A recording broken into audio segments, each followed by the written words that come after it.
혼합장치입니다. 소화조라고 가정했을 때 투입되는 소화지를 혼합하지 않으면 고액분리가 일어나고 아래쪽으로는 고형물이 쌓이게 마련입니다. 고형물이 쌓이게 되면 재래식 혐기성 소화조처럼 효율이 나빠지고 나중에 쌓인 슬러지가 굳어지게 되면 반출하기도 어려워집니다. 혼합장치는 이 소화조 안에 슬러지가 쌓이지 않도록 섞어주는 장치인데 가장 많이 쓰이는 방식은 이렇게 소화가스 재순환 방식입니다. 소화조 상부에 소화가스 즉 메탄가스와 이산화탄소가스가 많이 모이게 되는데 이 가스를 공기 펌프로 순환시키면서 이 공기를 기포 형태로 투입하게 되면 공기 부력에 의해 이 슬러지가 순환하게 됩니다. 이렇게 소화가스를 순환시켜서 슬러지를 혼합해주는 방식을 소화가스 재순환 방식이라고 합니다. 다른 방식으로는 슬러지 순환 방식이 있습니다. 슬러지 순환 방식은 펌프를 두고 이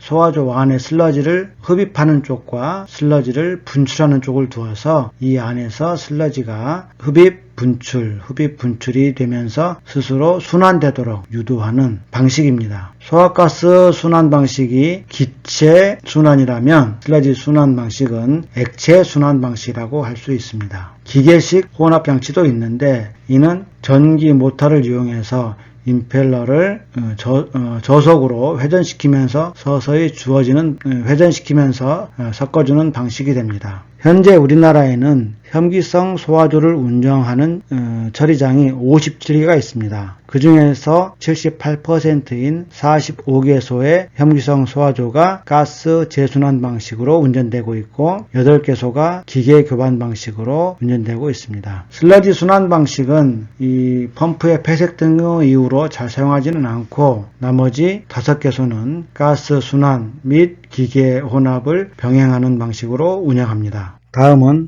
소화조 가온입니다. 혐기성 소화는 운전 온도에 따라서 중온소화, 고온소화가 있습니다. 중온소화는 35도씨에서 소화하는 방식이고 고온소화는 이보다 훨씬 높은 55도씨 정도에서 소화하는 방식입니다. 우리나라의 연평균 기온은 가장 추운 강원도 지방이 약 10도씨 정도이고 가장 따뜻한 제주도 지역도 연평균 기온은 15도씨 정도입니다. 따라서 대기 온도가 소화 온도보다 훨씬 낮아서 소화조는 따뜻하게 온도를 높여줘야 할 필요가 있습니다. 이렇게 대기 온도보다 소화조 온도를 높게 하기 위해서 열을 가해주는 방식을 가온이라고 말을 합니다. 소화조를 가온하는 방식은 열교환기 방식, 증기 직접 주입 방식이 있습니다. 열교환기 방식은 그림에서 보는 바와 같이 이중관식 열교환기를 많이 사용합니다. 이 방식은 투입하는 슬러지 배관이 있고 이 슬러지 배관 바깥쪽에 한 층의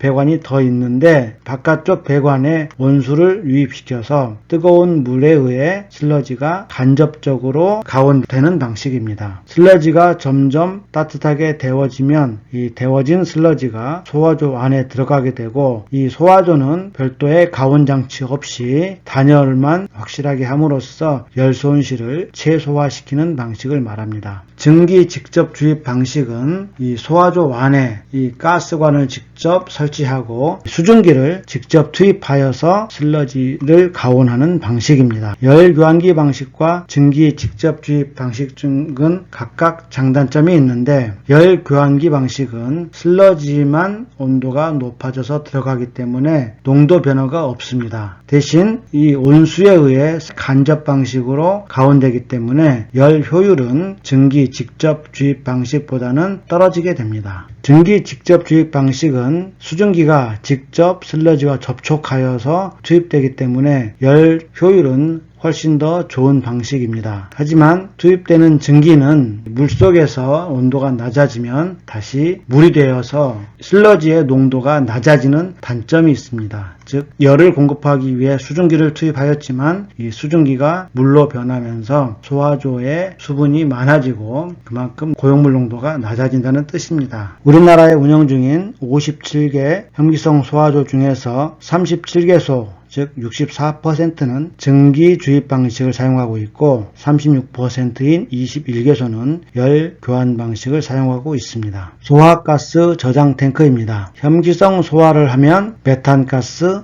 이산화탄소 가스 등이 생성됩니다. 특히 메탄가스는 유효한 에너지원이기 때문에 이를 탱크에 모아두었다가 필요할 때 연료로 사용하게 됩니다. 소화가스의 성분을 보면 주로 메탄이 55 내지 65% 정도이고 이산화탄소가 25 내지 35% 정도를 차지한다고 합니다. 수소, 질소, 황화수소 등은 미량 가스로 소화가스 내에 존재합니다. 이를 저장하는 방식은 유수식, 무수식, 압력식 등이 있는데 유수식은 소화가스를 저장할 때 안에 물을 두고 물 안에 저장하는 방식을 말합니다. 무수식은 물을 사용하지 않고 저장하는 방식이고 압력식은 철제 고압 탱크를 만들고 그 안에 소화가스를 압축하여 저장하는 방식을 말합니다. 소화가스를 모았다가 남는 소화가스는 태워서 버려야 하는데 태우는 장치가 잉여가스 연소장치입니다. 메탄가스는 대기 중에 배출될 경우 이 자체로 온실가스입니다. 따라서 그냥 버리지 않고 완전히 태워서 버려야 하는데 태워서 버리는 연소장치라고 할 수 있습니다. 혐기성 소화의 소화가스든 혹은 천연가스든 이 연료가 되는 가스 안에는 황 성분도 포함되어 있습니다. 기체 상태의 연료뿐만 아니라 우리가 많이 사용하는 휘발유나 석유, 경유 등 액체 상태의 연료에도 황이 포함되어 있고 석탄과 같은 고체 상태의 연료에도 황 성분이 포함되어 있습니다. 황이 기체 상태로 혐기성으로 존재할 때는 황화수소 형태를 띱니다. 그런데 이 황화수소는 무색의 기체이지만 매우 강한 냄새를 내고 특히 부패성이 강한 가스입니다. 즉 철제 탱크 등을 쉽게 부식시키는 그러한 성질이 있습니다. 또 이 황 성분은 물에 잘 녹는데 물에 녹게 되면 이 성분이 황산이 되어서 급속히 금속을 부식시키게 됩니다. 따라서 이 연료 속에 들어있는 황 성분은 탈황이라는 장치를 통해서 기체 상태의 농도가 50ppm 이하가 되도록 탈황을 시키는 것이 필요합니다. 이 가스 중에서 황을 제거해야만 이 연소 과정에서 대기 오염 물질인 이산화황이라던가 황 관련재가 발생하지 않습니다. 황을 제거하는 것, 즉 탈황 방식은 건식과 습식이 있습니다. 건식 탈황은 철 스폰지를 사용해서 제거하는 방식인데 황화수소는 산화철을 만나게 되면 황화철로 되어 제거할 수 있습니다. 황화철은 또 산화 반응을 거쳐서 재생하여 다시 사용할 수도 있습니다. 습식 탈황을 알칼리 세정식이라고도 말을 하는데 탄산 나트륨과 황화수소가 만나면 황화수소 나트륨이 되고 여기에 탄산 나트륨이 생성됩니다. 쉽게 물에 녹아 들어가기 때문에 이 방식은 기체 상태의 황을 액체 상태, 즉 물속의 황으로 녹아 들어가게 만드는 방식이라고 할 수 있습니다. 이 방식은 습식 탈황 장치를 보여주고 있습니다. 기체가 들어가게 되면 먼저 기체 안에 있는 수분을 제거하고 탈황제, 즉 탄산나트륨이나 수산화나트륨으로 황화수소를 흡수한 후 깨끗해진 공기만 모아서 저장 탱크로 모으는 방식입니다.